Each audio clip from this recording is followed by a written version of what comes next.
नमस्कार मैत्रिणींनो, यस कलाकृतीमध्ये तुमचं परत एकदा मनपूर्वक स्वागत आहे।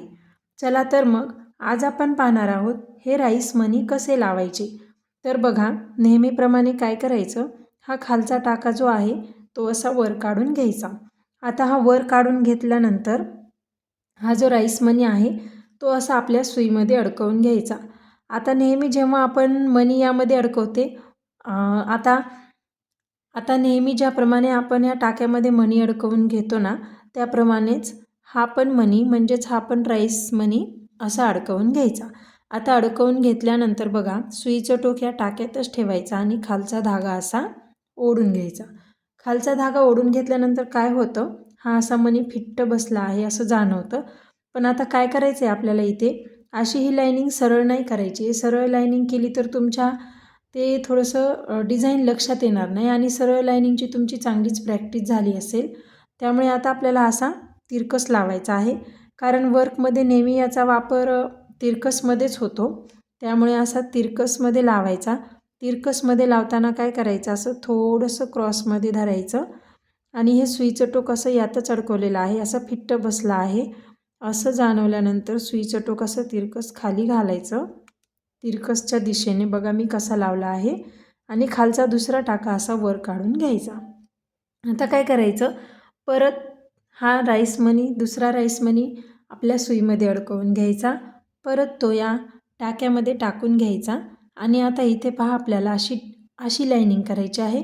त्यामुळे बरोबर या दिशेने आपल्याला हा टाका वळून घ्यायचा आहे। म्हणजे हा टाका आपल्याला आता असा न घेता हे पहा या दिशेने घ्यायचा आहे।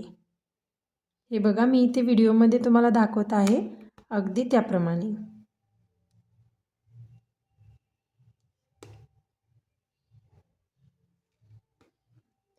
बघा, आता मी इथे पण परत खालचा टाका वर काढून घेतला। आता परत तीच प्रोसेस आपल्याला करायची आहे आणि ही लाईनिंग आपल्याला कंप्लीट करायची आहे। हे बघा, आता या राईस मण्यांचा वापर आपल्याला वर्क करताना, बुट्टा डिझाईन करताना किंवा मग बॉर्डर डिझाईन करताना होतो।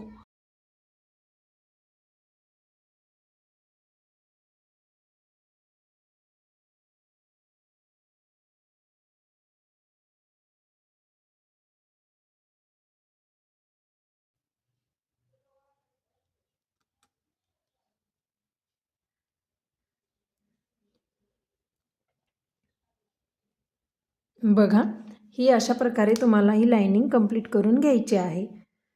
थोडीशी जास्त प्रॅक्टिस करावी लागणार आहे, कारण ते काय होतं ना, धाग्यामधून म्हणजे सुईमधून तो निसटत राहतो सवय नसल्यामुळे, नवीन असल्यामुळे। त्यामुळे थोडी जास्त प्रॅक्टिस करून घ्या।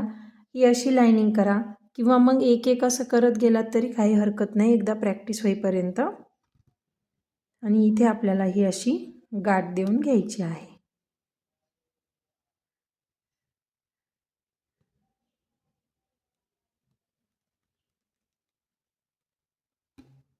हे बघा, याप्रमाणे बघा, ही लाईनिंग मी इथे कंप्लीट करून घेतली। तुम्हाला समजत असेल मी ही लाईनिंग कशी केली आहे। तुम्ही पण अशीच ही लाईनिंग कंप्लीट करून घ्या आणि हिची पण प्रॅक्टिस करून घ्या। चला तर मग पुन्हा भेटूया पुढच्या व्हिडिओमध्ये।